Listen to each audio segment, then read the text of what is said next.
Is Ayurveda related to haldi doodh or home remedies? Is it even scientific or is it just a religious belief system?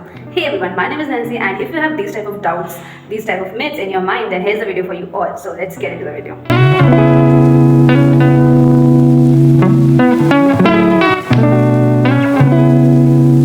Many people say Ayurveda is a part of Hinduism or belief system, but let me ask you one question.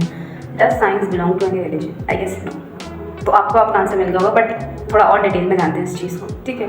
So Ayurveda is not bound by any religion. Like all people of all faiths truly follow Ayurveda. जैसे कि आप Hinduism की बात कर लो, Buddhist की बात कर लो, Muslims की बात कर लो, so they have practised Ayurveda for long centuries. मतलब बहुत लंबे समय से ये लोग प्रैक्टिस करते आ रहे हैं. This is the most popular myth about Ayurveda, that it is slow and it is outdated. Is that really true?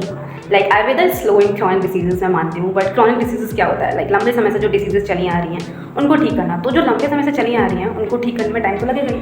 Okay. And Ayurveda works on the principle of root cause. Root cause like आपका जड़ क्या है, इस व्याधि की या इस disease की क्या जड़ है, हम उस पर काम करते हैं. सो उस पर काम करने में टाइम तो लगेगा. हम ये चाहते हैं कि आपको वो दोबारा हो ही ना, तो उसके लिए आई थिंक टाइम तो लगता ही है. Okay. And one thing, remember one thing, slow doesn't mean ineffective. Slow means holistic. It is a holistic approach to balance your body, to balance your mind. And remember one thing, even WHO recognizes this traditional system, so why don't you? Slow healing doesn't mean ineffective, it means holistic. Ayurveda is natural, so it can't cause you harm. It's always risk free. No, it is not like that. Because in Ayurveda हमारे यहाँ treatment देखो कैसा होता है, मैं बताती हूँ. So basically हमारे यहाँ ट्रीटमेंट होता है प्रकृति के बेसिस पे कि इंसान की क्या प्रकृति है, उस व्यक्ति की, और उसमें कौन सा दोष बढ़ा हुआ है, कौन सा दोष कम है, ठीक है. उसके अकॉर्डिंग हम औषधि देते हैं. लाइक हम किसी को कुछ भी औषधि दे देंगे और वो सबके ऊपर वर्क कर जाएगा, ऐसा नहीं होता है. हमें इंसान को उसकी प्रकृति के अकॉर्डिंग ट्रीट करना पड़ता है. And people do use like cow urine और heavy metals like bhasma. So it's a religious misuse. कैसे, मैं बताती हूँ.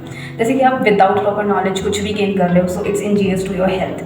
सो बेसिकली अगर आप काउ यूरिन या आप जो भस्म लेते हो विदाउट प्रॉपर नॉलेज, तो वो अच्छा नहीं है आपके बॉडी के लिए, ठीक है.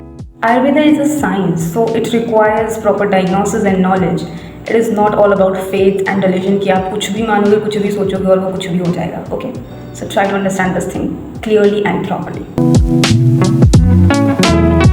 Do you know about Acharya Shishrut? He have performed over 300 surgeries 2000 years ago, जब मॉडर्न एग्जिस्ट भी नहीं करता था, तब की बात है ये. And nose reconstruction, eye surgery, like he have done all of this and you can search it on Google अगर आपको मेरी बातों पर विश्वास नहीं हो रहा है तो, ठीक है.